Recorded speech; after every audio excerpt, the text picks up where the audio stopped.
Mazondi nonke ngokuphela kwenu Mazondi, ngiyacela niphelele, idinga nina le, idinga nina Mazondi ukuthi nizolekela nangu-ke ugogo ongomunye wenu. South Africa sabingela kuphi nakuphi khona ngendawo igama uMduduzi Ngamkhwanazi sivela kwinhlangano Ithuleleni Organization.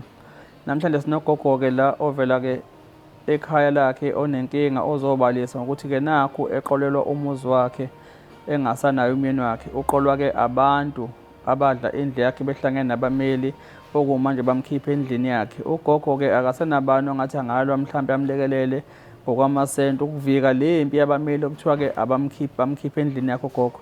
Ugogo khona-ke la uMazondi ozosho ukuthi-ke kwenzakalani kanza kwethu. Ibhlungu lento yokuthi-ke abantu abadala uma ngabe bengasenabani ongakwazi ukubasiza nokubalela, bese kuba khona-ke abantu abafisa ukuthi-ke basebenzisa amandla abo nokuhlakani kwabo ukuthi bahlukumezeke inzala abantu.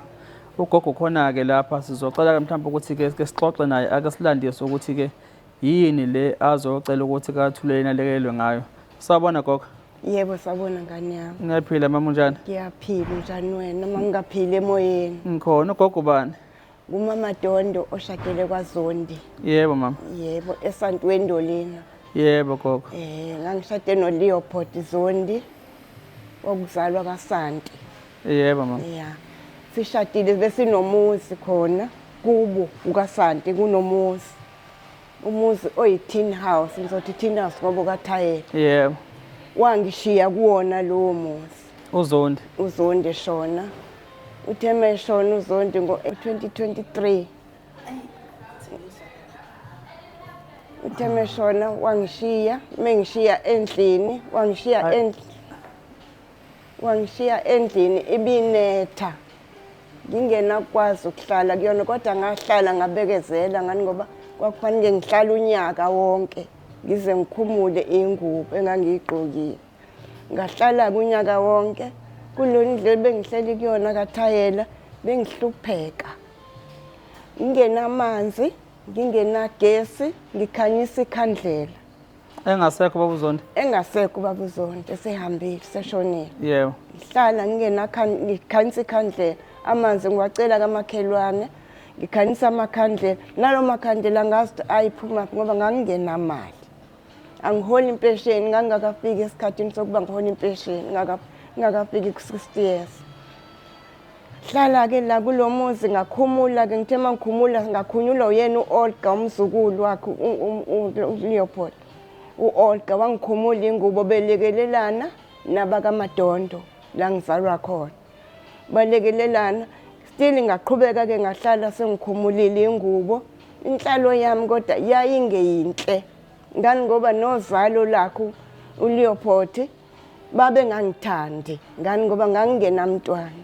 Ngingathanda umuntu, ngisizwa abantu abangelona igazi likaLeo bengisiza banginike ukudla lokho ngidle ngilale ngidlile ngoba ngicele kubantu. Ngani ngoba angisebenzi. uLeo ngekho mali ayengishiye nayo, imali yakhe yempesheni yathi noma iphuma yaphuma sekulate sengisekhaya. Noma ngiyithola ngayithola sengiyithola ngayo Olga kodwa ngingasayitholi yonke, ngathola imali engangafanele ngiyithole ngoba uLeopold wayiphoyisa eSAP ngaleso sikhathi. uZondi wayiphoyisa. Kusiphi station? eMalvana. Yebo ma. eMalvana. Wasebenza eMalvana, ngazi wasebenza isikhathi esingakanani ngoba ngithandane naye vele esebenza khona eMalvana lapha. Ngimazi ukuthi kwaba isikhathi esingakanani. Ngahlala-ke lapho kaSanti, ngabuya-ke ngokuhlupheka ngangiyikona nendlu yayinetha. Ngabuya ngeze ekhaya. Mangihlele ekhaya kwahamba singabonani naye. Eyithathelwe yintombi naye ngoba phela ngangingekho. Nami ngangeke ngiyohlala lapha endlini yakhe ngoba kwakungekho umuntu. Ngahlala ekhaya lakithi. Sengihleli kithi-ke manje amsekho. Wathi umfowethu ngelinye ilanga wathi ukuhlala kwakho akuzokusiza, kufanele ubuyele ekhaya emzini wakho. Ngathi ngizobuyela kanjani lapha emzini wami ngani ngoba kuyanetha, akukho umuntu ongondlayo. Uma ngilana kukhona okuncane engikuthola noma seyihluphekela. Mina ngikhule ekhaya kithi kuwumuzi-ke umuntu ohluphekayo nje. Awuthanda khona kodwa kunjalo uZondi? Ngangimthanda noma kunjalo ngoba yona soka lami lokuqala ngimazi omunye umuntu wesilisa ngaphandle kwakhe. ngakhula ke ngoba ubhuti wayemdala kunami uyena ka-1938 mina ngaka-42 yeah. sahlala ke ngahlala lana ke ngahlala wafika wangilanda ngoba esaphila wafika wangilanda ngabuyela kule ndlu enethayo mangibuyela kule ndlu enethayo ngahlala ke sihleli naye sahlala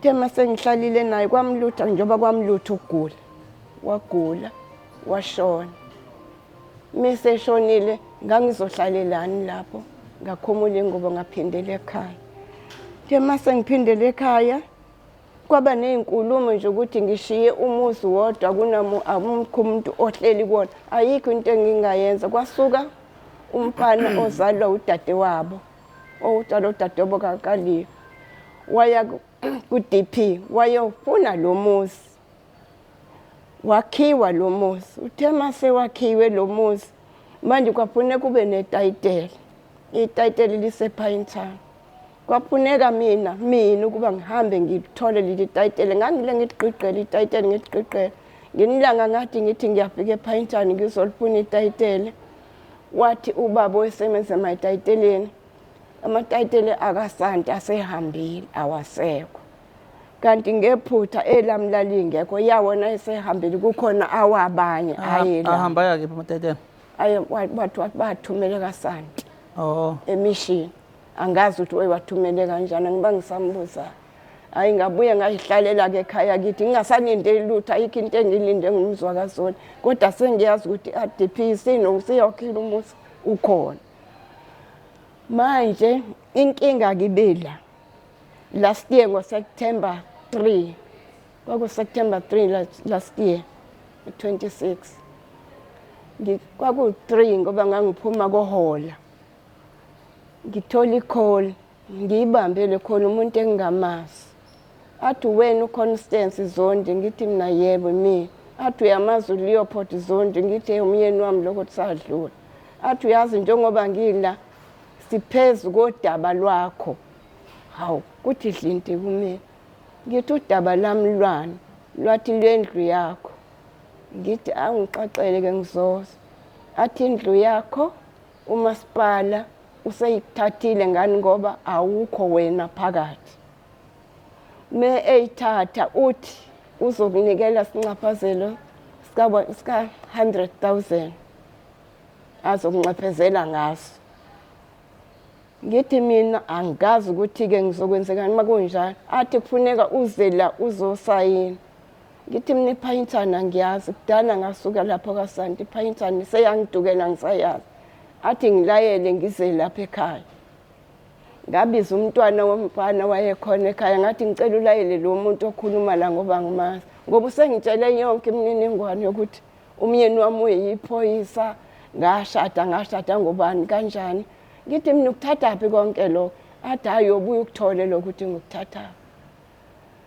bese ngiyabuya ke bathi sihlala kushaya u1 kushaya u2 kuthi ngo3 ashaya ucingo esese ehighway athi sengisendleleni ngisa lapha ekhaya tshela ingane ngilayele umlayele kumfana mdonsa hayi kaze afike lo muntu hayi angimazi lo muntu angikaze ngimbone wesifazana wesilisa wesilisa yeah hayi ngibiza uzalo kwelali ukhona ifamily ngoba ngiyasaba nama ngimazi bangena endlini laba ingane amsekho umuntu omdala imina kuphela la ekhaya kodwa ifamily khona abafana sebekhulile hayi kaqala udaba lakhe athi yena unxasane usebenza ngokudayisa izindlu manje uze ngodaba lami ngendlu uselenzile la iphuma khona kade benomama Olga mabe nomama Olga indlu yami umasipala uyithathile ngani ngoba uyifice ingenamuntu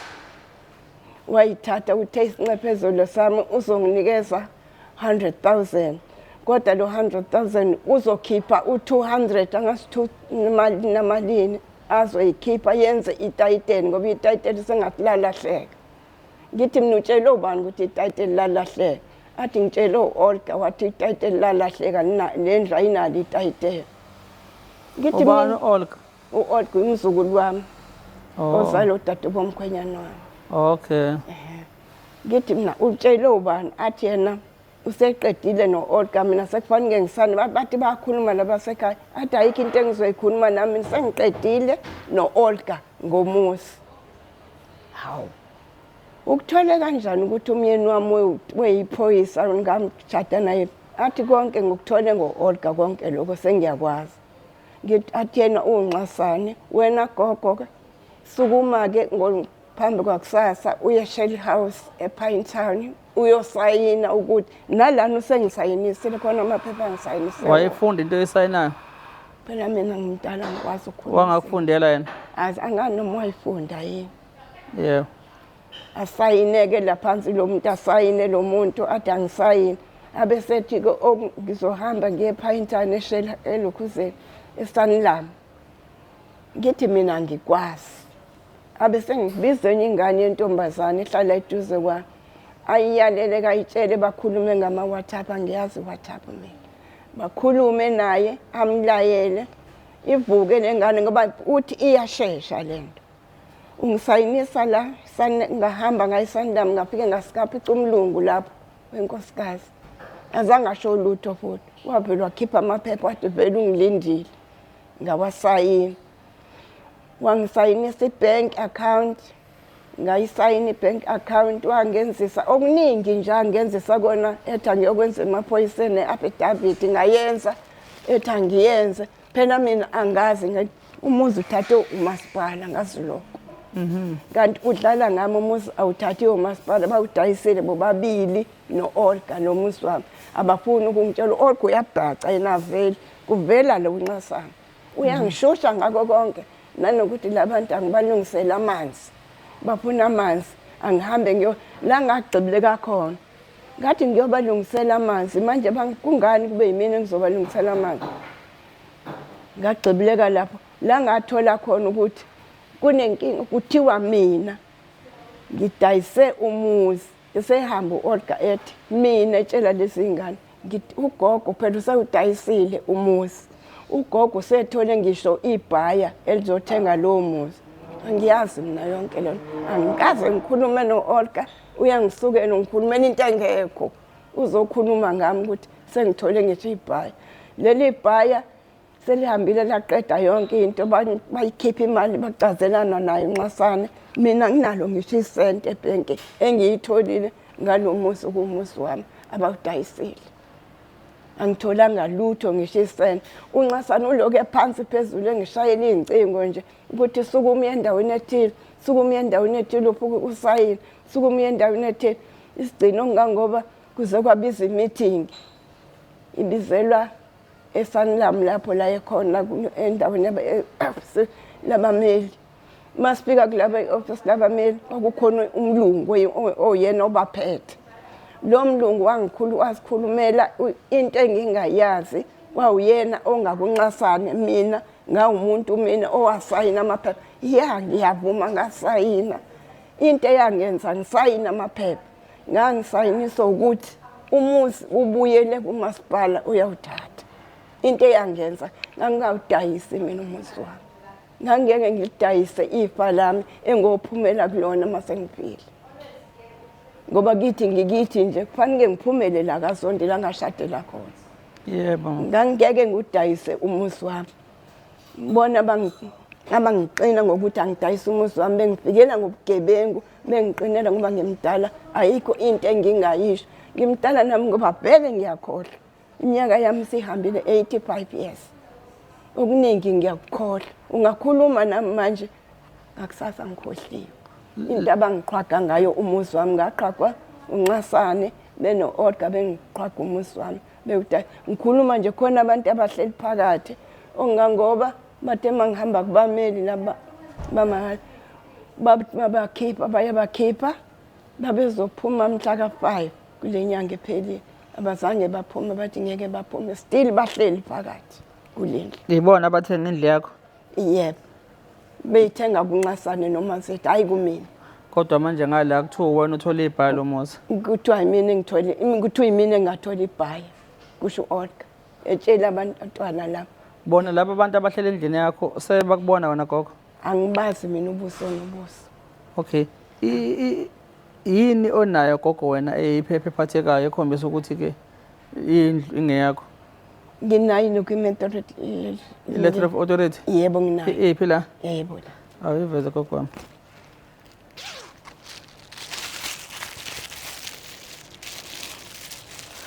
South Africa ke ibuhlungu ke lento kanje yokuthola ukuthi ke abantu abadala bazodlala nje abantu abangamaqola, yabo.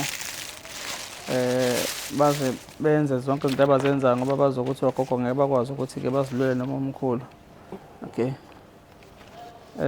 I-letter of authority le kagogo South Africa nansi njengoba niyibona nansi. Eyakhe ugogo awuthi ngibheke istembu la. Istembu senziwa ngo-2003. Yebo. ngoFebruary mhla ka-7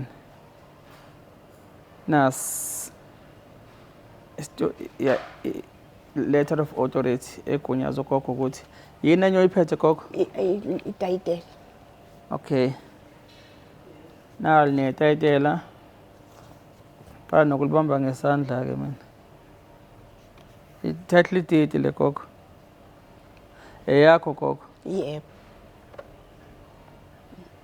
Nansi njengoba niyibona nje egunyaza gogo ukuthi indlu yakho le. Ukuthi indlu yami. Yebo. Nansi ugogo wayithola ngo-2020. Nansi njengoba nibona nje nakho kubhaliwe nganza kwethu yaphuma eMaritzburg.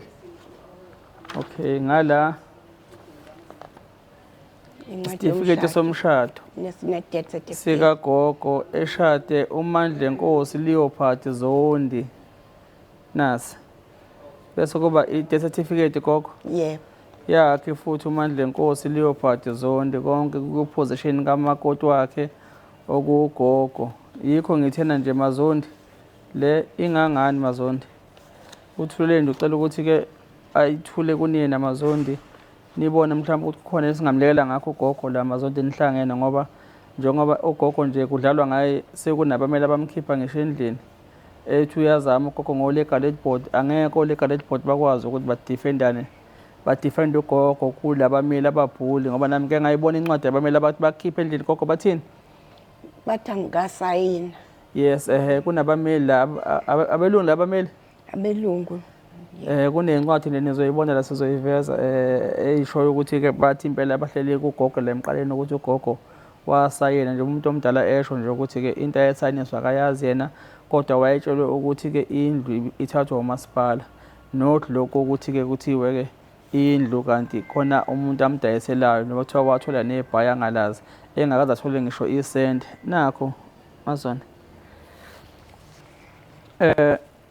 ofisa ukusizwa ngakho gogo njengoba uze weza ngaphakathi uleleni gogo. Engifisa ningisize ngako ngiyacela ukuba ningisize ukuthi ngiyafuna ukubuyela endlini yami back ngiyongena phakathi endlini yami kuphume labantu abaphakathi. Engikucelayo nje mina ningisize ngako. Baphume labantu endlini yami ngoba nginayo isifakaziso ukuthi umuzi wami angiqambi amanga. Yebo. Nginofakazi futhi abaningi. Ubaba uzothi ninganazi ingane nani? Ngamthola umntwana washona. Yeah.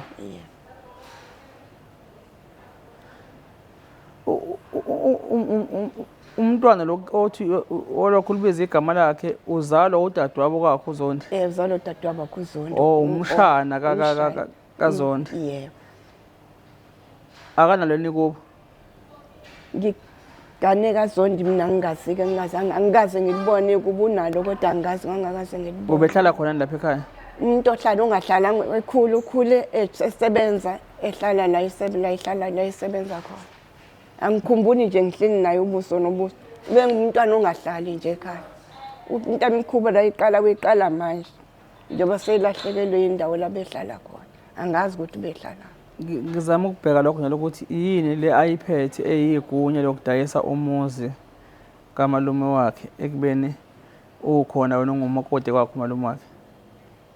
Ngizothi angazi siyabanga ukuthi angazi ngoba phela unokuba webuya endlini wengabuya endlini sihlala ngeke ngimxoxe njengoba ngazi ukuthi ingane eyumshana. Kodwa yena ungijikele kalukhuni. Yebo.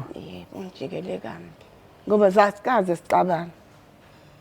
njengoba sekhuluma ethi mina sengilitholile ibhayi elizothenga umuzi. Ngangalithola kanjani ibhayi elizothenga umuzi wami ngihlalепhi mina?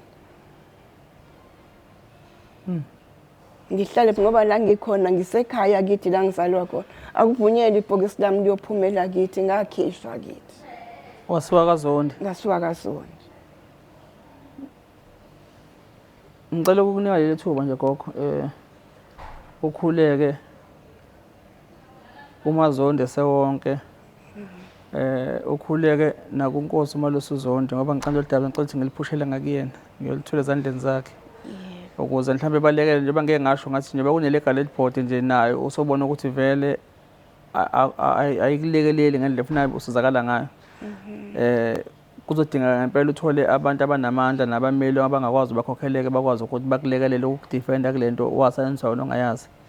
Ngiyacela nje ukhuleke kuyena Nkosi Malusi Zondi kanye namaZondi onke ucela usizo ma. Ngiyakhuleka kunina nonke oZondi oMancinza. Ngiyakhuleka phansi kwenu kulolu sizo engathola indodana yenu indodana mayisingishile ngithola usizo ngaphansi kophahla lwayo. Ngiyacela kuba nonke ningilekelele konke ngokukhulumayo kube kuliqiniso ningilekelele indlela engihamba kuyona nibe khona eduze kwami ngoba anginazi kodwa niyangibona ngumakoti noma sengumakoti oyisigugo semdala kodwa ngililahlanga ukuthi mina ngumama uZondi ngoba akukho lapho la ngazi ngisho esontweni ngumama uZondi angizange ngizifihle ukuthi ngumama uZondi nguMancinza nje kwaphela. Ngiyabathanda abantu bakaZondi. Ngiyacela ke nibe nami la ngihamba khona nibe seceleni nibe seduze kwami nami ngelinye ilanga uNkulunkulu uyongibeka ngiyonikhumbula menginika amandla. Ngiyawacela lawo mandla sengiwacela kunina konke ngokuthula phambi kwenu ningisize ningilekelele. Ngiyabonga. South Africa naloko usizo likagogo yikho ngithi akakhuleke nje kona amaZondi sewonke lukhona ubumbano lwamaZondi umfowethu ke esondweni yakhona nayo MG Zondi ngizohlala noma unobhala wakhona ngizola nakho ngizomthinta naye udaba lakho ngizama ukuthi ngilibeke ethebeni nakuyena aboneke mhlawumbe ukuthi ulisingatha kanjani ukuthi udlulisela kanjani mhlawumbe enkosini uMancinza kanye namaZondi sonke ukuthi ke akukhona abangakwazi ukwenza ukuthi basize nangogogo. Yilokho eSouth Africa ke ugogo ke khona ke usisi ke ahamba naye okuyena ke omsukumela ugogo ukuthi azamhlanze nothuleleni ongathi naye uyilunga la umndeni. Sizoke sizwe ke kuyena ukuthi ke ngodaba likagogo yena wazi ini nokuthi kusukaphi kubhekephi nokuthi ke aze ke mhlambe akhethe ukuthi ke ugogo amlethe ngapha kathuleleni ikuphi mhlambe naye yena sikhathi abekuthembile nakubhekile mhlambe ukuthi ithuleleni ngamenzela khona. Okwamanje siyabonga. South Africa siphinde senibingeleke ngicelile ukuthi ngicela samukela udadewethu ke okuyena ke naye ohamba nogogo oyilunga naye lomndeni ozochaza ukuthi ungubani nokuthi ke uhlobene kanjani nogogo nanokuthi ke kwenzakalani nokuthi nje uyena kolethu gogo la kathuleleni. Sawubona sisi. Yebo sanibona. Siyaphila njani? Siyaphila nathi. Siyaphila usiso bani? Uthando waKhumalo. Kephi? KwaSanti. Yebo.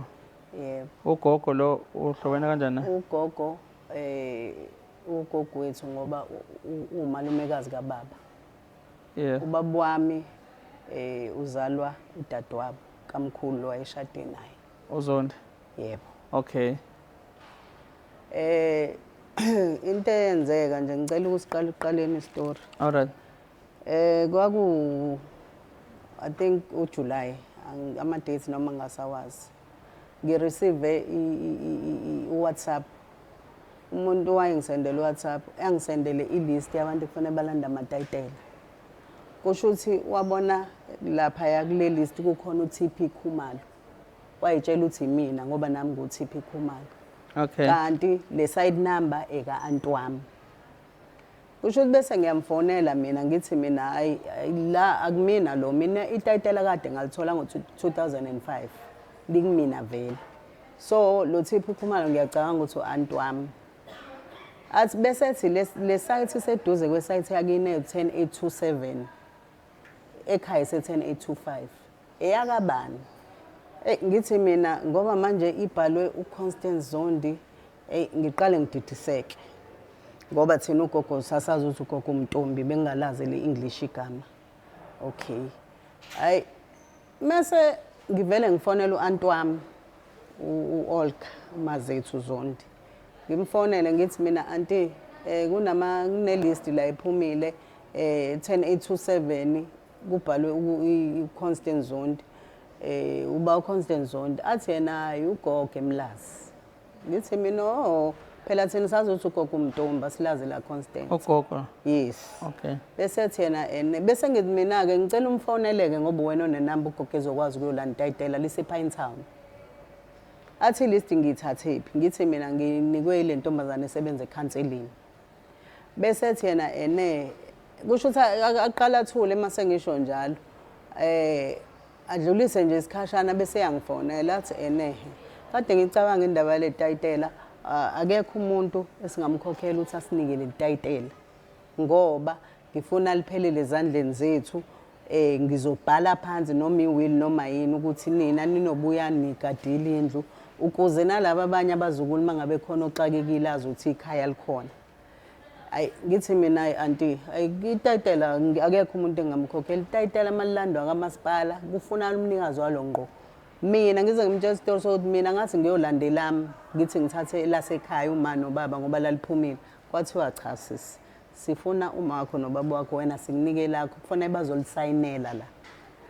Hayi kube ngathi uyayizwa ke leyo mase ngiyichaza kuthi nyanyanya athi ngizofika lapho ngizobe ngine meeting lapha eThekwini ngizolala lapha ya kaSanti. Kusho ukuthi ngizokunika i-letter of authority ngenze affidavit necopy ye-ID uhambe na kuyolanda itayitela. Hayi ngize ngibuze-ke labantu engihlala nabo ngithi mina manje inkinga la u-auntie ufuna itayitela ngiyolilanda ngey'nto zakhe kodwa yena uza la eThekwini and also akafonelwa ngani ugogo ngoba phela uyena umuntu onenamba yagogo atshela ugogo gogo itayitela likhona sicela uyolilanda. Afike kwakulesithathu mefika ngolesithathu I think kwangumhla 28 August if I'm not mistaken ngoba izinto lezi ibhalwe 28 August. Wafika wanginika ntambama kulesine ngizovuka ngize eDington ngathi mina kulungile ngizoqala ePinetown ngibanike lezi zinto ngizwe ukuthi bavuma yini. Ukunikani? Unginika i-letter of authority i-copy ye-ID. Yakabani copy? Eyakhe. Yes. Nale affidavit wanginika lezi zinto nje zo3. Okay. Nale affidavit. Okay. Bathi angihambe nako ngePinetown. Ngiqaleke mina ePinetown ekuseni ngivuke ngiqale khona kamasipala ngifike ngikhulume nosiso lapha ka-Human Settlement ngithi Thunyo aunt wami unike lezi zinto wathi ngizolanda le tayitela. Avela usisi hawu angeke singinike sisi itayitela engalone lakho naye lokuthumile ngale zinto zakungeze sisebenzele thina sifuna uConstant Zondi. Hayi bese ngithi mina awuthi ngimfoneleke ngimtshele bese ngithi mina ePinetown kuthiwa kufunakala umnikazi wetayitela lezi zinto nginike zona ngezize isebenze. Hayi athi yena okay avala ifoni ngiyele eDington nami ngizenzela into engangiyozenza. Mhlambe kwadlula u3 days after ekade ngithumile kamasipala bosuku lesi4 wafone athi unjani Makhumalo ngithi mina ngiyaphila athi hayi ke ugogo wakho usewudayisile umuzi. Hawu ngithi ugogo usewudayisile umuzi futhi usethole nebhaye. Ngithi kanjani ngoba phela ugogo bekufanele alanda itayitela azositshela ukuthi useyadayisa ngoba kunomhlaba walapha ekhaya lapha ngaphakathi. Isite yagogo ngekati bakho umxhaso kusho ukuthi kwa-encroacha kwangena nasesayithini yasekhaya neyami. So thina besingenandaba naloko because sazi ukuthi into yomndeni azikaze sikhulumisana silosibanga. Usaveya nje wafika washo wathi lo mxhaso wangafanele ume la kwakufanele umxhaso uhlehle ngoba usungene kwi-site number 108 isite yami 10824 la ise 10827 ekhaya 10825 so ungene ekhaya nakulo kune site yami. Hayi mase ngithi mina ayi kodwa anti ku impossible ugogo uqonda ukuthi ubeselinda itayitela bese yadayisa usho nje kunedoka athi itayitela liphumile ugogo walanda itayitela wadayisa indlu athi hayi nakho ukwenzile hey avala ifoni ngihambe ngemfana wasekhaya ulala endlini engaphandle ngithi webuya nangu sekuthiwa ugogo usedayisile avela athi ubuya ayikho leyo nto ugogo omdala kabi bengeke okokuqala athathe itayitela usenebhaya aye nakubameli ngoba uthi uyenze ngabameli lento hayi kuthuleke umhla ka3 kwakumhla 28 September ngisho mina ngithumile ngomhla ka3 ufonela ugogo uthi baqamba lamanga masipala ukuthi umasipala uthenga indlu ugogo kufanele azosayina ukuze ezona icompensation ka100,000 ngoba indlu sibuyele emuva okay fine sinomfowethu kusho ukuthi sithule asikwazi ukuthola ugogo asinayo inamba kuthi ngomhla ka5 nje sisayihlalele futhi galakada naba abantu sebezongena ugogo ufonelwe ngomhla ka3 bangene ngomhla ka5 indla ehlala emotweni vele ukhishiwe kade ehlala wakhisha isibhudukane wayesho nokuthi nje akahamba afuna iBnB ngizomkhokhela kusho anti wami ngizomkhokhela inyanga yonke esafuna indawo hayi uMakhosi atatazeleke agcine ethola indawo eKevasham angene khona nezingane zakhe ngoba wayemfunela around kaSanti khona ama-bachelorettes lapha uMakhosi ngiyakwazi wathi mina ngifuna into eyindlu Thandong nginengane yomfana endala nginengane entombazana sikwazi hlala ku-one room so wayibhaquza-ke indawo wayithola-ke eKevasham waphuma kanjalo waphuma I think waphuma ngebirthday yami kwakumhla 1 September ephuma uMakhosi wafonela ugogo ngomhla 3 September sekuthiwa indlu isidayisiwe bangena abantu ngomhla 5 sekuthe mangabe kusho ukuthi sesikhuluma lento uMakhosi athi hayibo kwaqale kwatshelwa mina kwathiwa nayi indlu edayisayo angifuni ukuyithenga njengoba ehleli kuyona ngoba bese sihlale naye 2 years bese siqala unyaka wesithathu uMakhosi wathi hawu uyazi nje mina uthi ngisalungisa izinto zami zo credit bureau nani angikhona ukuthenga indlu noma ingebond noma ingane anginawo cash wasethi ayike indlu yadayisa ke okay fine ayi sihlale kuthi ngoDisemba ngesonto lokuqala December ngiye mina enganeni ngifike nginokhe ngimemeze ngimla ekhaya ngithi ngicane ngivulele kunegate la ekhaya ithi intombazane hayi ngesikwazi ukukuvulela ngoba ukhiye walapho safike sakhiya ingidi ukhiye kanti ulahlekile asiwazi ukuthi uphi bese ngithi mina yazi ukuthi ngikhiye endaweni wrong ngoba ngikhiye endaweni yami and leli gate lafa kuma njoba senilikhiyile-ke kuzonisiza ukuthi niyiqephule leyo ngidi ngoba akuyona ndawo yeni leyo hayi baxake ukuthi ngikhuluma ngani ngihambe ngePinetown on Monday ngifike ngibachazele kahle ngibabuze ngithi mina ngicane ngichazele indlu niyithenge kubani hayi sithenge kuSizondi niyamazi ugogo hayi asikaze simbone okay ngenkathi niyosayina nihlangananga nonke zithi le ngane safika thina uSizondi sesayinile thina sasisiyasayina kusho ukuthi ababonananga benogogo okay ngithi mina ngiyaxolisa nje kunitshela kodwa ungathi ngithenga indawo errong because one nginibuzile ngathi kwathiwa iphi title deed manizothenga ngoba i-title deed into yokuqala uyibuza uma uthenga umuzi yathi ingane uyabona nje isithema sibuza indaba ye-title deed kwanestory nje abasikhandayo sagcina singasayikhuluma indaba ye-title deed ngathi mina uthenga kanjani umuzi ungenalo i-title deed ngoba noma ngabe nothenga ngebhenki i-title deed ngabe isebhenki hayi ingane zathi hayi siyayizwa leyo nto asazi ukuthi kwenzeka kanjani kodwa kusho ukuthi lona phutha esalenza-ke lelo ngithi mina ne-title deed alibhaliwe anti wami title deed ibhale ugogo so I don't understand ukuthi nithenga kanjani indlu komunye umuntu kodwa indlu kuyo yomunye umuntu ngicela ninginike inamba yalabameli beni abasePinetown hayi banginike ngifone ngenze appointment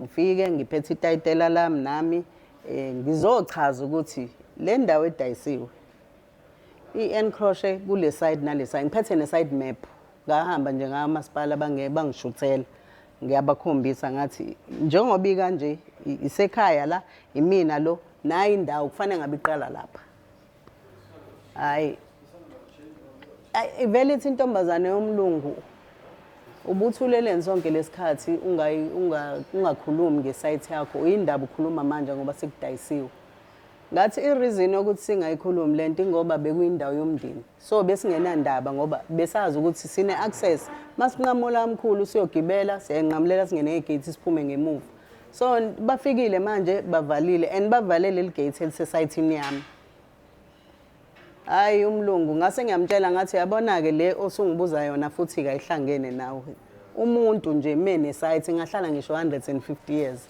azayidicayidele yena mangabe isala ney'ngane izodicide ukuthi zenzani wena nje awukwazi ukungibuza leyo nto okay fine kube naleyo altercation naye lo mmeli bese ngiyaphuma ngiyahamba futhi ngaphuma ngaze ngamtshela ngathi hayi nizombona-ke umuntu omnyama ukuthi indawo iyabulalisa ngisho laphaya ngathi nizobona umuntu omnyama ukuthi indawo ngathi aniyazi nendaba yomhlaba umhlaba uyabulalisa ngihambe hayi ngibuyele ey'nganeni ngithi nayi into ekhombisayo ukuthi njengoba nila dining room no round kufanele kunqanyulwe phakathi kusesayithini yami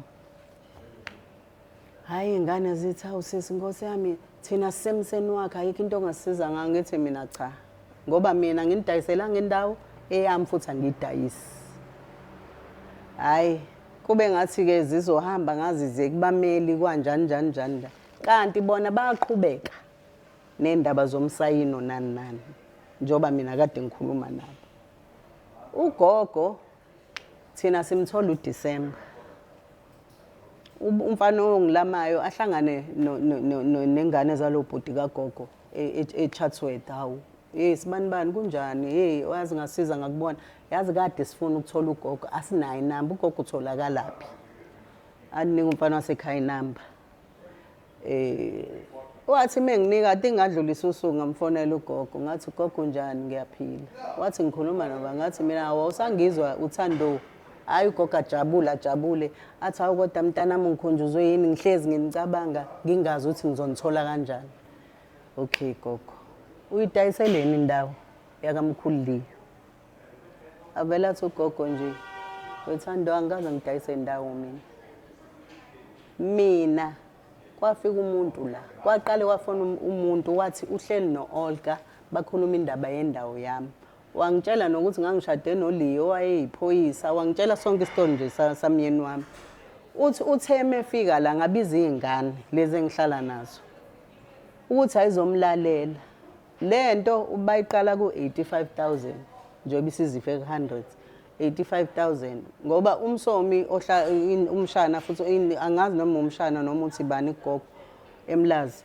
uthi wababuza ukuthi ivalue yendla ehli mangabe lendlu nethini niyadayisa indaba beyithatha ngo-85,000 ngoba ivalue yakhona for sure higher than that wasethi yena ayi angazi kodwa ngicela ukuyonegotiate-ela nomasipala ngizwe ukuthi uzovuma yini mangabe sithi 100,000 ngoba bathi laba akusashiyo nokuthi 100,000 yangena lapho-ke indaba 100,000 wabuya wabafonela wathi hayi kuvunyiwe kuthiwa ngizothola 100,000 ugogo-ke bamsayinisa kanjalo-ke thina sesiyibamba phakathi njengoba sesiyilwa nje manje siyibamba phakathi ngoba base bemsayinisa ugogo sebemshushela indaba ukuthi ayoshintsha amanzi okay bemshushela ukuthi ayoshintsha amanzi masifika thina eMlazi sesikhuluma nogogo ugogo asilandise from ekuqaleni ukuthi hayibo ngafonela umuntu la kanje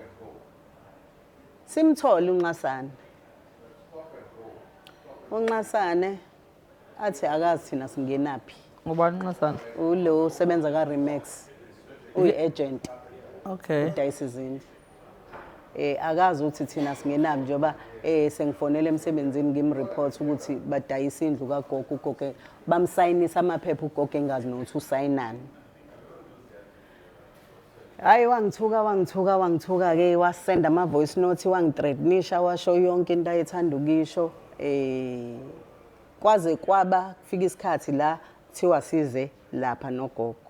Okokuqala nje sasenda i-email on behalf of ugogo. Ugogo ethi yena ucela ukukhansela i-sale ngoba she was misled. Wayingazi ukuthi udayisa indlu yena ezosayina wayazi ukuthi indlu vele isidayisiwe umasipala. Okay, sayisenda i-email bangayi-acknowledge. Second time sathatha ugogo sana emaphoyiseni ugogo wafika wenza i-affidavit.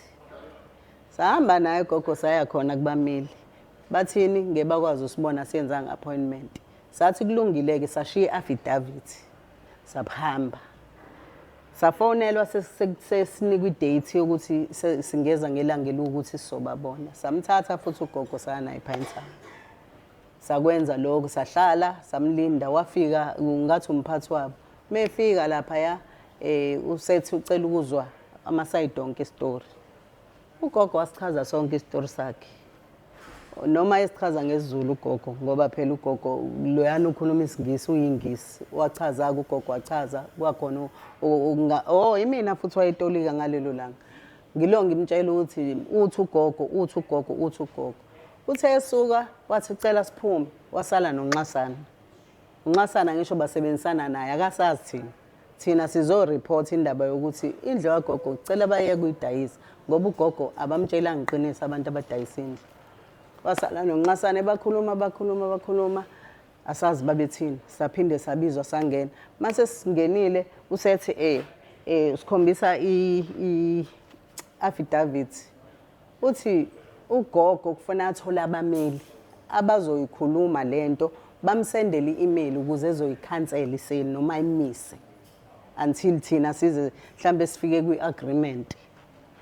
Bese ngithi mina nayi nje i-affidavit. Wayesekhala futhi ugogo indlela ayidinwe ngayo. Esesho nokushaya uNxasana nangesikhwama ethi wena udayisa indlu yami ngomkhonyovu nahlangana nomazethu nadayisa indlu yami. Wathi nje umlungu le affidavit ayisho ukuthi iphepha nje engeke nisize ngalutho. Lento futhi enifuna ukuyilwela ngenize niwine ngoba abameli babiza kabi. Mhlambe lento nje izonikosta o90,000. Abameli baku legal aid ngeke banisize ngalutho mina ngeke ngasebenza khona ngeke nithola usizo lapha. Hayi siphume sijodileke kulungile kodwa umfowethu avela athi noma ngathiwa kuzosibiza o90,000 abanikazi bendawo laba bangasekho bazoyilwela kodwa indawo yabo. Wathi labantu abangenile abakwazi ukungena kunezimpondo naku-round ukukhombisa ukuthi la kwakwenziwa umsamo wasemzini abantu bavele bazongena nje bathatha indlu kanjalo. Wathi ubuya wathi nje bazoyilwela abanikazi bale ndawo. Lo 90,000 osho sobona ukuthi uthola kuthini. Saphuma. Sabuyela kuyena ummeli ePinetown lo aka legal aid. Samchazela ukuthi hayi la sesihambile kanje. Hayi wathi kulungile uzobabhalela i-eviction notice. After u30 days uphelile uzokwazi ukuyofuna i-interdict enkantolo. Esezobakhipha ke manje ezobakhipha ngqo. Hayi last week ubuyile kade selivini. Ubuya usethi ngesikwazi ukubakhipha laba bantu ngoba ugogo wasayina. Sesithi thina ke yini bakhuthaza ubugebengu ungasayinisa umuntu omdala kangaka ongafundanga futhi uzomsayinisa i-document angayazi ngoba ugogo noma ngabe wasayina akazi ukuthi wayesayina ini. Ubuhlungu ngama kunje yabo. So manje sahamba saya nakamasipala sifuna ukuyokwenza i-showcase yokuthi umuzi usabiza ugogo vele njobe phethe i-title deed. Umasipala wasinika lento. Wathi indle yamasipala iyona le show ukuthi indle yagogo le. Okay.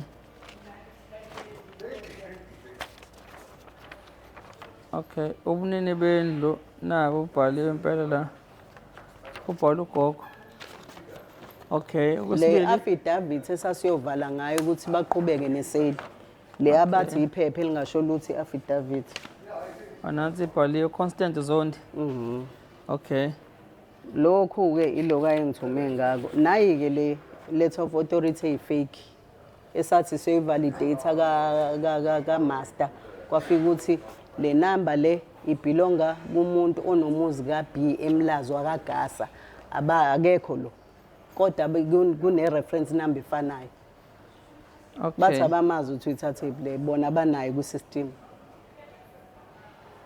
wasitshela nje kwacaca usisi wathi i-fake le Ngibukile kagogo njalo yabo. I'm trying to see istembu la ngoba i-letter of authority kagogo uyiphethe ebiza yena ugogo ngqo. Bese kuba khona le yesibili ke manje ebhalwe Olga Thule Ntombezethu uZondi. Uyena muphi ke lo? uyena u-animazethu lo u-olga Lo dayisa indlu. Okay. uthi yena letter of authority umkhulu wayenza naye umkhulu shone ngo-2003 kodwa i-letter of authority Ingane ngibuka ya-2010. lo okay 2010 ngibuka ama-date noma kuthi ngibuka ama-date nje yabo. I-date kugogo ku-letter of authority ayiphethe ka-2003 but le ibhalwe 2010 yebo yabo and but ke i-date yokushona kamkhulu bayasho 2003 1 August abathi ushone ngayo uMandlenkosi Leopold Zondi. Niyabona South Africa ubungozi bokuthi ke ama-letter of authority ayakhiwa ngisho ke ayimgunyathi nathi lezi proof nathi letter of authority yomgunyathi abazama ukuthi bakhiphe ngayo ugogo endlini ke uMazondi. Okay siswami siyabonga ulethe ugogo kaThuleleni u-expecteni. ngi-expect ukuthi nimsize ugogo bangakwazi ukushintsha ngoba njengoba bethi bayaqhubeka ne-transfer siyacabanga ukuthi bazoyishintsha e-deeds office ugogo asale ephethe itayitela elingasenavelo ngoba vele indlu isibiza iy'ngane. Okwesibili ukuthi asizakale ekutheni baphume labantu abasendlini Okay. ngoba le mali abayikhokha ewu-130,000 bayinika u-Olga abamnikanga ugogo kodwa ugogo bamvulisa uCapitec kwathiwa uzongenelwa imali khona ayingenanga ngoNovember lo ababemnike wona uDisemba uJanuary February sikuba manje akaze ngene imali kwi-account kagogo u-130,000 bawunika u-Antwami kusho ukuthi bane-proof of payment. Okay. Ngoba masilapha kubameli yena uNxasane uthi iy'ngane zanika u-Olga imali ngoba waye-desperate for imali. Kunencwadi obungifanele zona zabameli zikhona ama-hard copy noma lapha email kuphela? Anginawo ama-hard copy bengingakayiprint. No, it's fine. Ngizosenda nami nangu u-editor azenze. Oh okay. Okay. Kukhona le aphatho eshilo ukuthe babethi 90,000 wathina anawo 90,000 kodwa ke abaphansi bayokwazi ukusukuma bazilwele. Ngicela nje ukhulume namazondi wonke ekakhulukazi nje ngicela nje uyibhekise kwinkosi Malusi Zondi nohlalo wamazondi uMG Zondi namazondi wonke ukuthi ngicela usizo kuona basukume bazolela nangogogo ongomunye wamazondi kule nkinga abhekene. Ngicela ukhulume nabo. Ngiyakhuleka kuwena Ndaba Ezitha wena kaMancinzi ngiyakhuleka futhi nakuwena babu uMG Zondi ngumzukulu nami wakoZondi ngicela nisize bandla ugogo ngoba ugogo njengoba befuna ukumdayisela ukumdlela indlu yakhe ugogo akaze adayise indlu.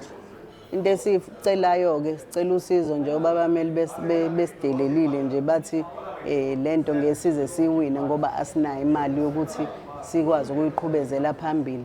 Sicela nisilekelele nakulokho nalabantu abakhona lapha endlini bakwazi ukuphuma ugogo mhlawumbe uzokwazi ukuphefumula ngoba ugogo sehlale ne-stress manje sehleze ne-stress ngalento ngoba ngala basenda incwadi bathi kwakhokhelwa abantu abarong besendela intombazane le kuyiyona eyathenga indlu baphinda-ke manje sebesenda enye incwadi sebethini bona bayaqhubeka neseli ngoba ugogo wasayina aba-acknowledge nje konke lokho esasikwenza ukuthi sihambe senza ama-affidavit nogogo simletha ayishola ukuthi uyayikhansela yena iseli aba-acknowledge. Ngicela bandla nisilekeleleke nenamazondi nangugogo naye omunye wamazondi ngicela nilekelele bangakwazi ukudlala ngogogo ngoba nake segugile. Siyabonga. Ngiyabonga. Khona ingoma-ke amazondi ethi sicela ukwedlula amazondi siyodlula kanjani, sicela ukwedlula amazondi siyodlula kanjani. Cha, South Africa nalo daba nami nje ngilibhekise kakhulu kundaba ezithi inkosi Malusi Zondi kanye ne-foundation yakhe kanye nobhala-ke umhlanganisi wamazondi-ke u-MG umfowethu uZondi ukuthi ngicela lolu daba lokuthi ngilithule kuwona amazondi kube yiwona engicela ukuthi-ke asondele akwazi ukuthi-ke athwale nangogogo kulona konke lobo buhlungu asebheke nabo ugogo bamvikele ugogo ngomunye wabo. Yilokho South Africa ngicela ukuthi ngiyibambe ngiyivale la. Mina-ke Mduduzo kaMkhwanazi egameni lenhlangano Ithuleni kanye nethimu yonke siyabonga nisale kahle emakhaya.